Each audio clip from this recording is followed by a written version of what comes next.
السلام علیکم ورحمۃ اللہ۔ ایک سوال ہے ایک بہن کی طرف سے کہ سوسائٹی میں جگہ لی ہے، اس میں کوئی پڑھائی بتا دیں کہ بعد میں کوئی مسئلہ نہ ہو۔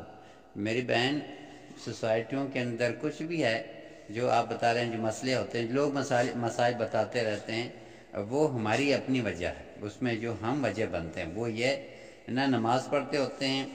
جیسے آپ نے سوال کے اندر بھی نماز کو ایسے لائٹ لیا کہ نماز تو پڑھتے ہی ہیں، اس طرح نمازیں نہیں۔ دل سے نماز پڑھیں، ٹائم پہ نماز پڑھیں، گھر والوں کو سب کو نماز پہ آمادہ کریں۔ آدھے لوگ نماز پڑھ رہے ہوتے ہیں، بوڑھے لوگ نماز پڑھ رہے ہوتے ہیں، جوانوں کو کیا فکر ہے، وہ سمجھتے ہیں کہ ہم تو خیر ویسے بھی ابھی موت سے دور ہیں۔ یہ جو بزرگ نماز پڑھتے ہیں یہ موت کے قریب قبر کے قریب جا رہے ہیں، اس لیے ان کو نماز پڑھنی چاہیے۔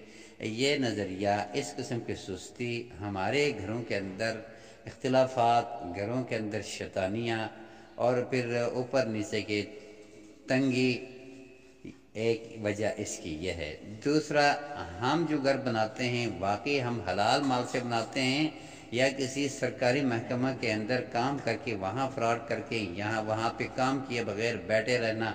جو باہر سے لوگ آتے ہیں ان کو جو ان کا حق ملنا چاہیے، جو کسی سرکاری محکمے میں آنے والوں کے ساتھ ادب کے ساتھ پیش آنا چاہیے، وہ ہم نہیں کرتے۔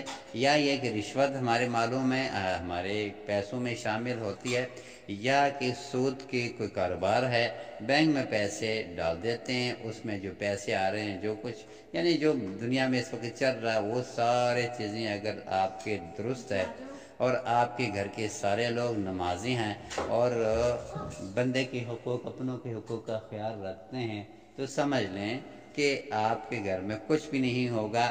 آپ کے گھروں کے اندر کسی مزید خاص قسم کی پڑھائی کی کوئی ضرورت نہیں ہے۔